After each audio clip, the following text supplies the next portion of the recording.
Pada kasus di atas, apabila nama orang tua yang tercantum pada akta anak tersebut adalah nama Mila dan Brio, maka akta tersebut dianggap tidak sah. Perkawinan Alia dan Tony merupakan perkawinan secara agama, atau dapat kita sebut sebagai perkawinan siri. Perkawinan siri merupakan perkawinan yang sah di mata agama, namun tidak sah di mata hukum. Anak yang lahir dari perkawinan siri tetap bisa mendapatkan akta lahir, namun harus digarisbawahi bahwa nama orang tua pada akta tersebut hanya mengandung nama ibunya.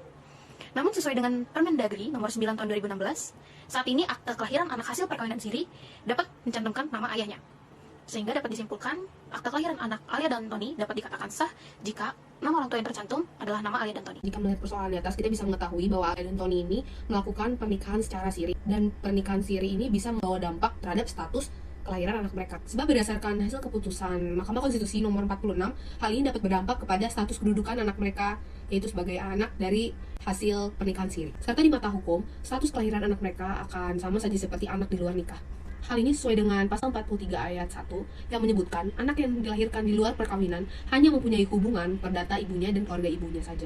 Dan juga sesuai dengan aturan undang-undang, apabila seorang anak lahir dan kelahirannya belum dicatatkan, maka hal ini pihak atau pemohon bisa mengajukan atau permohonan penetapan pencatatan terhadap kelahiran anak tersebut, sehingga anak itu mendapat perlindungan hukum atau kepastian hukum dari negara. Lalu berkas-berkas yang bisa disiapkan untuk mengurus akte kelahiran anak di luar sebuah pernikahan, yang pertama itu adalah surat keterangan lahir, yang kedua itu KTP dari saksi kelahiran, yang ketiga adalah KTP dari sang ibu, dan yang keempat adalah kartu keluarga dari sang ibu.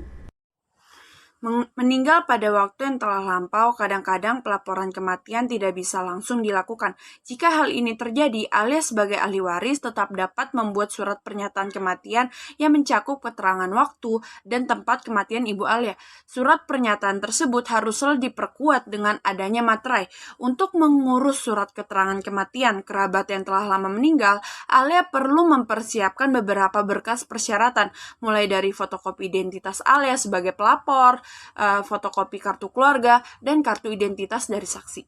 Saksi untuk mengurus surat keterangan kematian ini mestinya setidaknya berjumlah 2 orang. Selain itu, Alia juga perlu meminta pernyataan dari RT atau RW dan juga kelurahan setempat. Secara umum, alur pengurusan akte kematian bisa disimpulkan sebagai berikut.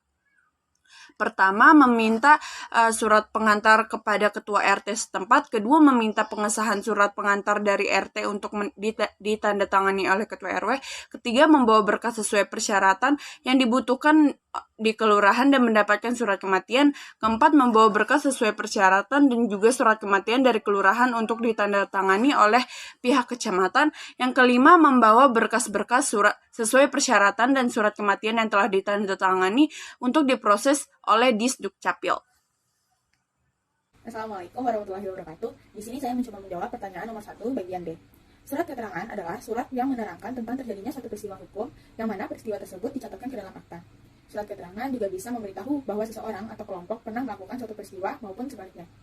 Sementara akta adalah kutipan kata demi kata dari satu atau beberapa bagian dari akta, dan pada kutipan di bawahnya tercantum frasa diberikan sebagai akta.